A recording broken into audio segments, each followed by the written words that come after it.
talks about hydrogen that produces a compound with a chiral. तो chiral center वो होगा जिसमें हमारे पास एक ऐसा कार्बन हो जो 4 डिफरेंट ग्रुप्स अटैच हो। अगर हम फर्स्ट सब्सटेंस देखते हैं दैट इज एन एल्डिहाइड, ठीक है, तो कार्बोनाइल के साथ एच है। अगर हम इसमें ऐड करते हैं हाइड्रोजन साइनाइड, हमें ये बात याद आनी चाहिए that was negative and that is positive, pretty easy. Negative and positive, तो हमें ये याद आता है कि न्यूक्लियोफिलिक रिएक्शंस होते थे यहाँ पे। तो बेसिकली स्पीकिंग सिंपली कार्बन का ये डबल बॉन्ड ब्रेक हो जाएगा, ऑक्सीजन और हाइड्रोजन कंबाइन हो जाएंगे, अल्कोहल बन जाएगा। यहाँ पे हाइड्रोजन मेंटेन रहेगा और यहाँ पे C N R. So does this looks like a carbon chiral center? Answer is yes, it is very much looking like a chiral center because this is a carbon that is connected to 4 different groups. तो ए ही जो है उससे ही जान छुट जाए हमारी, बाकी हम चेक नहीं करेंगे। Question 2 says compound R has all the following properties. Neutral भी है, gives an orange precipitate with 2,4-dinitrophenyl hydrazine. Okay, it evolves hydrogen chloride when treated with PCl5 in cold. ठीक है, what R would be? तो अगर हम बात करते हैं ये दोनों प्रॉपर्टीज, जो ऑरेंज प्रेसिपिटेट देता है तो वो देता है, अगर आपको याद हो तो उसके लिए हमें जहन में रखना पड़ेगा कीटोन और hydrogen chloride when treated with PCl5।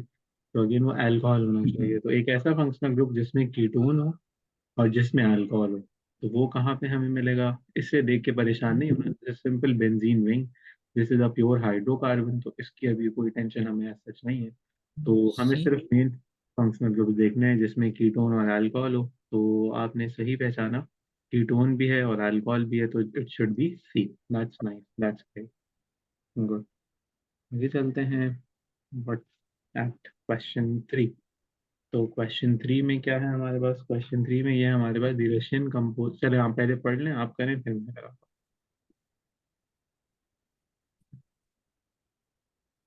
In which two ethanol molecules combine to form a compound commonly known as aldol. Okay, aldol forms another compound. ठीक है, तो पहले तो दो इथेनॉल मॉलिक्यूल अगर हम ढूंढें तो उसने कंपाउंड वन बनाया और कंपाउंड।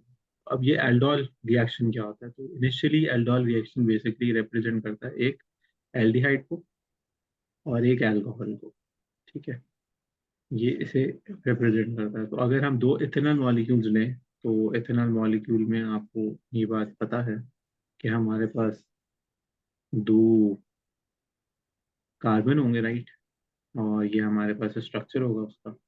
और दूसरा भी एल्डिहाइड मॉलिक्यूल अगर हम लें तो we can draw them like this. अच्छा, इस तरह से बनाने का फायदा ये है कि कैंडिडेट्स दे रियलाइज कि क्या हो रहा है क्या नहीं हो रहा।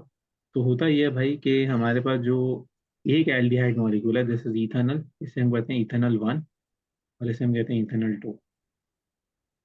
तो ये बेसिकली एक एडिशन प्रोडक्ट बनाते हैं। एडिशन प्रोडक्ट कैसे बनाते हैं? तो this double bond gets broken up, ठीक है, ये हाइड्रोजन ले लेता है, ठीक है। तो इसमें क्या होता है? इसमें होता ये है हमारे पास कि सिंपली स्पीकिंग जो प्रोडक्ट बनता है उसमें चेंज ये होगा कि कार्बन के साथ अल्कोहल आ जाएगा, राइट, और यहाँ पे इस हाइड्रोजन को हम शो कर देते हैं और ये कार्बन यहाँ कनेक्ट हो जाए जहाँ से ये हाइड्रोजन रिमूव हुआ। तो काइंड ऑफ एक ऐसी मतलब आप समझ लें कि चेन बन गई है जिसमें हमारे पास दो चीज़ें हैं। क्या क्या है जिसमें हमारे पास? तो अब आप नोट करें अगर, तो हमारे पास जो ओरिजिनल स्ट्रक्चर है फर्स्ट का, वो तो एज इट इज इंटैक्ट है, उसमें सिर्फ डबल बॉन्ड ब्रेक हुआ है। सेकंड में हमारे पास स्ट्रक्चर अगेन इंटैक्ट है, सिर्फ क्या हुआ है, हाइड्रोजन कनेक्ट हो गए यहाँ पे, बाकी सब कुछ ऐसा ही है। तो ये एक ऐसा मॉलिक्यूल है जिसमें हमारे पास एक अल्कोहल भी है, ठीक है, ये रहा अल्कोहल, और दूसरा हमारे पास क्या भी है, एल्डिहाइड भी है, ये रहा एल्डिहाइड। तो एल्डिहाइड प्लस अल्कोहल एल्डोल बन गया, ठीक है। तो इसमें क्या हुआ, इस रिएक्शन में क्या हुआ बेसिकली? तो सिंपल एडिशन हुआ। तो ऑप्शन ए और बी आपको नजर आ रहे हैं जिसमें एडिशन हुआ। अब आते हैं कि दूसरे में क्या कहते हैं।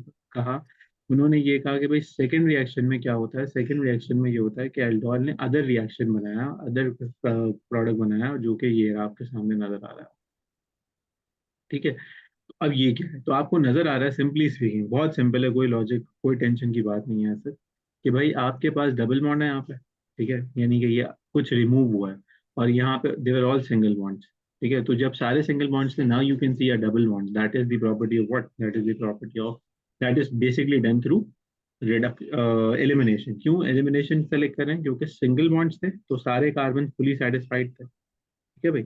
अब कार्बन फुली सेटिस्फाइड नहीं है क्योंकि आप कार्बन में से कुछ एलिमिनेट हुआ होगा, तभी कार्बन में डबल बॉन्ड बना होगा। तो simply put reaction two is elimination, reaction one is addition.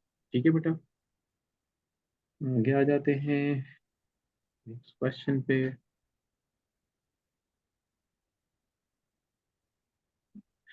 It's burnt sugar has a characteristic smell caused partly by the falling amount it has to Q and R। तो Q क्या है? Q है carbonyl, ठीक है, और R क्या है? R is aldehyde. ये नजर आ रहा है हमें। तो tested to for dinitrophenyl hydrazide and Fehling's reagent. ठीक है, तो क्या होगा इससे? तो आपको याद होगा, एक में आपने ऑरेंज प्रेसिपिटेट पढ़े थे और फेलिंग्स रिएजेंट में आपने रेड पढ़े थे, ब्रिक रेड पढ़े थे आपने। तो पॉजिटिव टेस्ट किस पे आएगा? टू फोर नाइट्रोफिनाइल हाइड्रोजन किस पे देगा, और क्या कहते हैं, फेलिंग्स टेस्ट किस पे देगा? तो जो कार्बोनाइल है और एल्डिहाइड है, ये दोनों के दोनों टू फोर डीएनपीएच टेस्ट देते हैं। That is option A and option C. लेकिन जो एल्डिहाइड ग्रुप है वो सिर्फ फेलिंग्स टेस्ट देता है। तो जो फेलिंग्स टेस्ट है वो आर होना चाहिए। दैट मीन्स कि option C should be correct. आपको ये टेस्ट याद हो गया जो आपने हमने किए थे लास्ट क्लास में? ये रिमेम्बर हमने ये किए थे।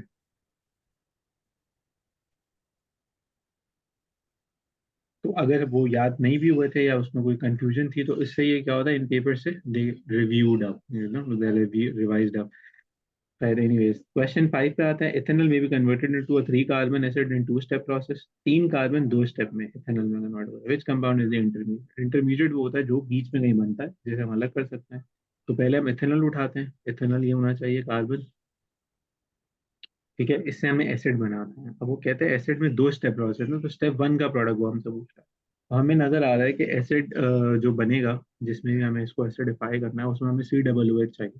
तो सी डबल ओ एच से पहले इसको क्या बनना चाहिए? सबसे पहली चीज, अगर हम इसका रिएक्शन लिखते हैं ऑप्शन ए में, तो ऑप्शन ए में तो हमें डायरेक्ट नजर आ रहा है एसिड बन गया है, जिस जो तो फाइनल स्टेप होना चाहिए, जो कि ऑप्शन अवेलेबल नहीं होना चाहिए। फिर वो कह रहे हैं कि इन्होंने न्यूक्लियोफिलिक सब्स्टिट्यूशन की है। तो इथेनॉल की अगर न्यूक्लियोफिलिक सब्स्टिट्यूशन करेंगे तो सवाल ही नहीं उठता, हाइड्रोजन साइनाइड अगर ऐड करते हैं इसके अंदर तो एक कार्बन वाली कोई चीज बने, ये तो पॉसिबल ही नहीं है। तो कम से कम भी दो कार्बन वाली चीजें बननी चाहिए, which we can see here, T bar. तो ऑप्शन सी सही लग रहा है। ऑप्शन डी में अल्कोहल बन गया, विच इज नॉट पॉसिबल, क्योंकि अल्कोहल तो इलेक्ट्रोफाइल बन के एक्ट करेगा यहाँ पे, जो कि हम सिंपली स्पीकिंग अपने कार्बोनाइल स्ट्रक्चर में ऐड नहीं कर सकते। ठीक है बेटा, क्वेश्चन 6 चलिए आप पहले सोचें, फिर मैं कराता हूँ आपको।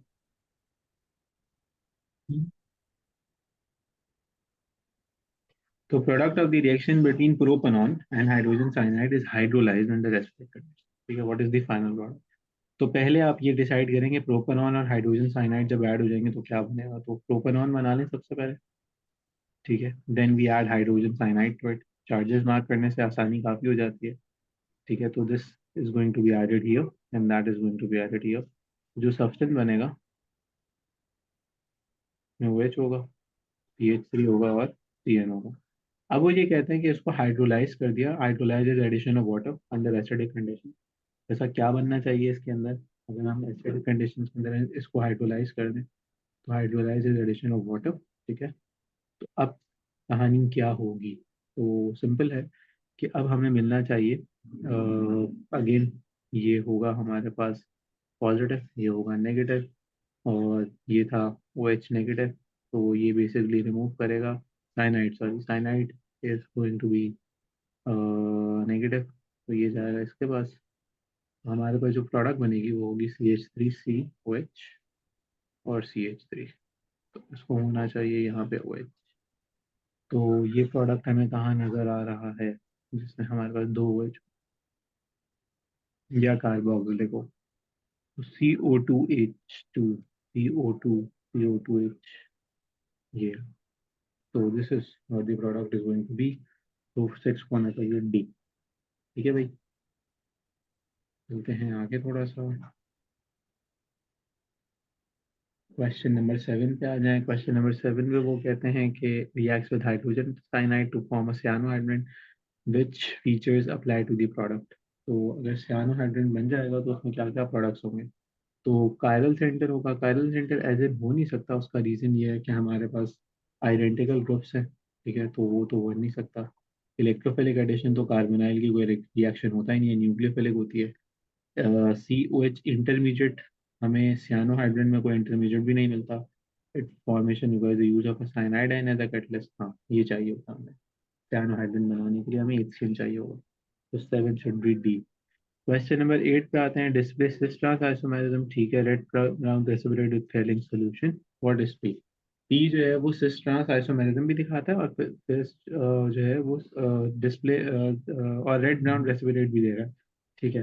तो इसका क्या मतलब है? इसका सीधा सीधा सा मतलब ये है कि हमारे पास जो फेलिंग सोल्यूशन होता है वो एल्डिहाइड होता है। तो पहले तो एल्डिहाइड हम ढूंढें। एल्डिहाइड हमें कहाँ मिल रहा है? एल्डिहाइड हमें यहाँ मिल रहा है, एल्डिहाइड हमें यहाँ भी मिल रहा है, और एल्डिहाइड हमें यहाँ भी मिल रहा है। तो कम से कम ये तो नहीं हो सकता, ठीक है। अब आ जाते हैं कि सिस ट्रांस आइसोमेरिज्म हमें कहाँ नजर आएगा? सिस ट्रांस आइसोमेरिज्म हमें नजर आएगा पी में, तो हमें नजर नहीं आ सकता। उसका रीजन ये है कि identical carbon, different functional groups है ना, तो 4 डिफरेंट फंक्शनल ग्रुप्स है, वहाँ तो हो नहीं सकता। और यहाँ हो सकता है और यहाँ हो सकता है, ठीक है। तो यहाँ पे अगर हो सकता ठीक है है। तो डी होना चाहिए, डी देखिए होना चाहिए, क्योंकि हमारे पास हाइड्रोजन सेपरेटेड है, ठीक है, और हमारे पास रेड ब्राउन प्रेसिपिटेट है, ये भी बन सकता है, ये भी। तो ए और डी, डी होना चाहिए, ठीक है, डन हो गई। आगे आ जाते हैं। अच्छा, तो उसे देखो, इस तरह से ये जो फाइल भेजने का मकसद है वो ये है कि इस तरह से काफ़ी सारे क्वेश्चन आप कर सकते हो। तो आपका जब भी फ्री टाइम है, आप बिला झिझक क्वेश्चंस करें, और क्वेश्चंस